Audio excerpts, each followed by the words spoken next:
pleasure today with talking with one of our esteemed authors, Heather Cooper, who wrote a wonderful chapter on beginning of construction, and she's going to explain what's in that chapter, and it's incredibly relevant today, given recent changes to the tax law. Heather, why don't I let you introduce yourself and take it away? Great, thanks, Nick.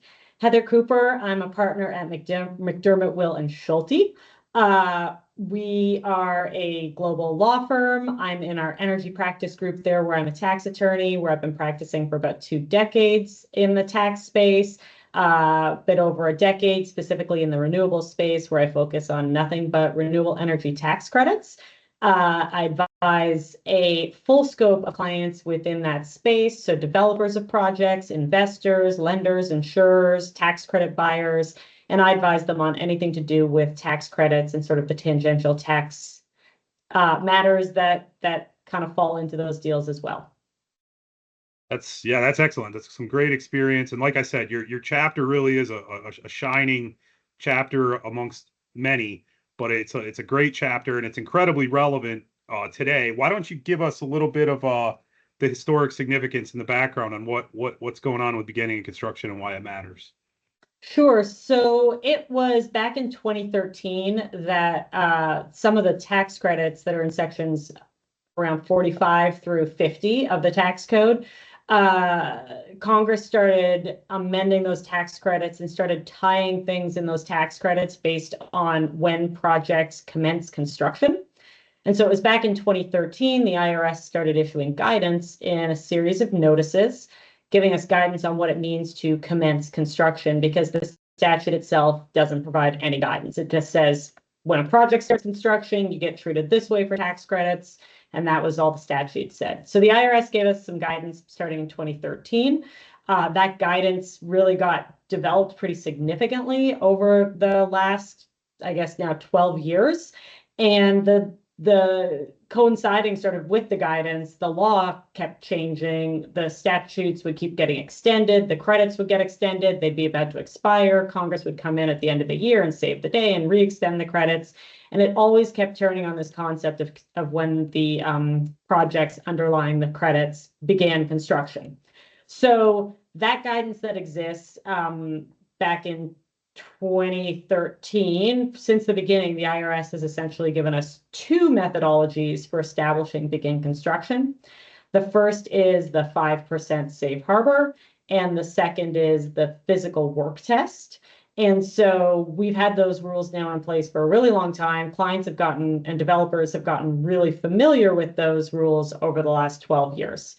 The credits were set to completely phase out based on those beginning construction guidelines circa 2017 or so. And people were planning around those phase outs. And then again, we kept getting the statutes kind of bumped out by big chunks, including in the biggest sort of scope back in 2022 when the Inflation Reduction Act was passed and the credits really got extended and sort of blown up, and in a good way blown up. Begin construction was relevant still for a few items within the Inflation Reduction Act, but because the credits had been sort of extended out so far into the future, we cared a lot less about begin construction there for a while because we had such a long runway with these credits. Now OBBBA, the One Big Beautiful Bill Act that was passed this summer, is obviously incorporating a bunch of phase outs again of these credits and new rules relating to foreign ownership and foreign investment. And so those rules again are tying on when a project begins construction. So here we are again, very deeply caring about these rules. Yeah, so history may not repeat itself, but it rhymes. And like you said, here we are again with these main two provisions in the OBBBA about beginning of construction. After the OBBBA passed, was there additional guidance that the IRS has put out or that the White House issued relating to this? Yeah, so let's talk about where that guidance is right now, because as I said, we've got the physical work test and the 5% safe harbor. Those have both been in place since 2013. You can establish begin construction by either of those. The 5% safe harbor is effectively have you today or by the relevant cutoff paid or incurred at least 5% of the value of your project when it gets placed into service. So that's a quantitative test. Taxpayers have liked using that because it's a pretty hard and fast rule. You either meet it or you don't. It's very easy to measure. The challenge is you have to spend 5% of your ultimate project cost, which is a pretty big line item several years up front. The other test is the physical work test, and under that test, we have very limited guidance from the IRS. It basically is just you've got to commence construction, physical work of a significant nature on the project.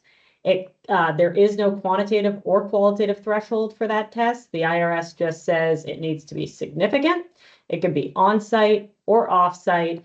And if you do off-site work, they told us it can't be on inventory type equipment. So that's pretty much the scope of the guidance when it comes down to it. There's a lot of nuanced rules within that.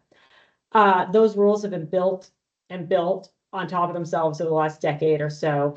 And then we've got OBBBA was passed at the beginning of July. And then just a couple days later, there was an executive order issued by the president that specifically said he wanted the IRS to relook at begin construction rules in the context of specifically under the OBBBA, the new repeal that was added of solar wind credits at the end of 2027. So the One Big Beautiful Bill Act has for solar and wind taking ITCs and PTCs, a rule that if that project is placed in service after the end of 2027, it is not eligible for tax credits anymore.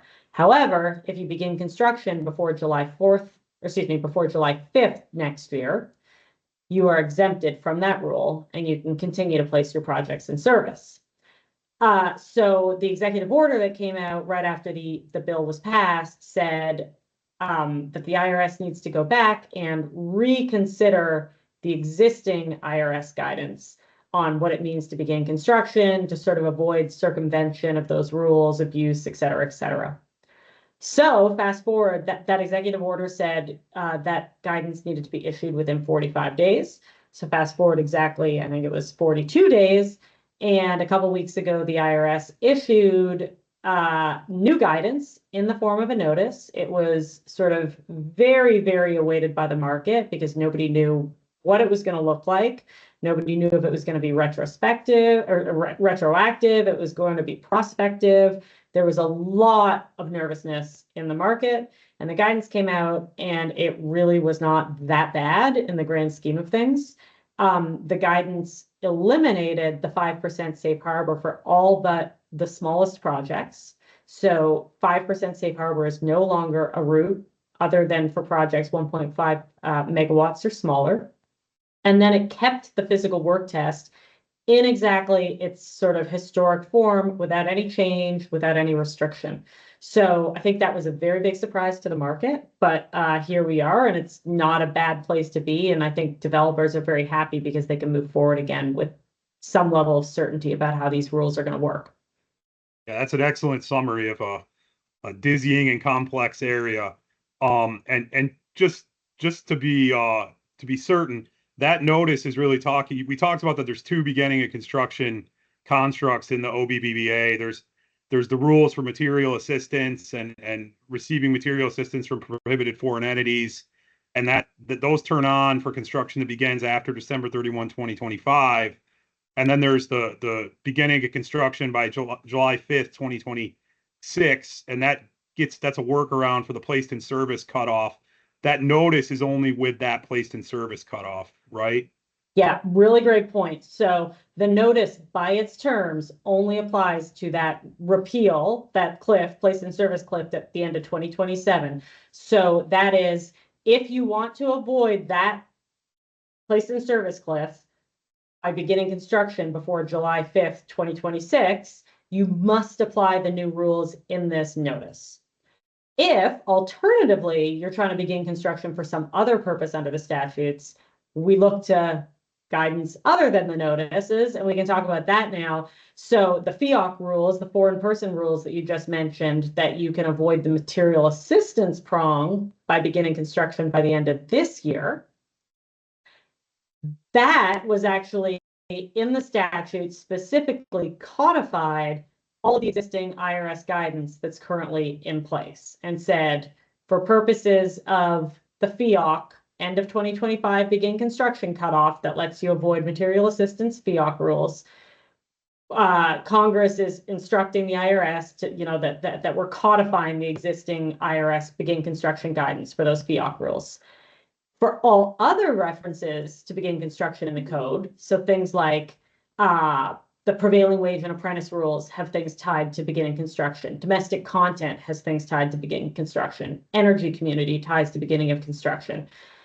For all of those purposes, the statute and the IRS have been silent so far. So we just continue to assume, I think very reasonably and rightly, that also the existing guidance that's been in place since 2023 continues to be in place. So basically, we're in a situation right now with sort of this bifurcated begin construction world that just for that 2027 solar wind cliff, we've got this new guidance that came out a couple weeks ago. But for pretty much everything else, we get to continue to rely on the existing guidance. But of course, things could always come in and change on any of that. With all that said. Yeah, that's a great overall summary, because you really showed from the cradle till now where how these rules came about. And it was really because of what Congress was doing with playing games with dates on credits expiring and things like that. And that's kind of extended. And then it started to be used as a tool to say, okay, well, these adders to these credits, like prevailing wages or energy communities, we're going to attach this to that as well. And it's sort of expanded. And I remember, I think it was one version of the bill, maybe it was the House version. It looked kind of like beginning of construction might go by the wayside because everything was placed in service. And then at the last minute in the Senate, they put that in there, and here we are right now. It's relevant. It's probably the most relevant thing right now in this space. So that's a really great overall summary. I keep hoping all these begin construction rules become irrelevant, mostly because they are Byzantine to work through. And I think I work with my clients on them so much, and none of my clients like working with them either. And there's not that many people in the market who are really experts in the space. And somebody needs to give our clients this kind of guidance. And so here we are still guiding them on these rules. Not where I necessarily expected or hoped the statute to be, and that we'd be so deep into this, but here we are. And I think your chapter, I mean, you've hit all the highlights here, but like you said, there's so many nuances. Like for example, for the 5% cost safe harbor, when does it expense accrue? Your chapter really dives deep into this and covers these rules and the accounting method rules. So it's a really wonderful chapter and a great addition to the book. What I wanted to ask to close on is, we talked about the prohibited foreign entity or the FEOC rules. Have you heard anything about what's going to be anticipated for beginning of construction there? I don't know necessarily that they're going to put out guidance by year end, but I think it's a big mystery, right? Yeah, so great question. So the statute itself actually says that the IRS shall issue guidance as I forget the exact language, but deems necessary or reasonable or whatnot for purposes of the FEOC rules. It doesn't say anything specifically about begin construction rules. It's just like FEOC in general, and I think it even said actually in the statute within 45 days that the IRS was supposed to be issuing that. But separately in the statute, obviously, it also said for purposes of this FEOC material assistance rule, we're codifying the existing IRS beginning of construction guidance. So 45 days has come and gone, no guidance from the IRS. I think that sort of means, it wasn't as urgent as obviously this other one that was kind of under executive order. So pressure from when the president's saying to do something, you do it quick. And then I also think that means that they probably don't see that guidance as quite as urgent or necessary as that other guidance that came out was. So my speculation is that by the end of the year, we probably see FEOC guidance. My speculation is it does not in any way impact or really address the begin construction rules. At most, it might say we're just reconfirming that the existing begin construction rules continue to be in place for FEOC, just like the statute said they should be. And that whatever that guidance comes out is ideally going to have nothing to do with begin construction, but it's just going to give us transactable rules around FEOC generally, like how to measure where your equipment's coming from and how to assign percentages to it, and how to look at subcontractors and up the supply chain and all that. So that's my guess of what comes out, and that we don't get begin construction on FEOC, any sort of details, but I think that's probably a good answer. So we'll see. Yeah, it's a great answer. And the FEOC stuff for material assistance kind of looks a little similar to domestic content, because they cite some of those notices. But that's a whole nother topic for another That's day. a whole other topic.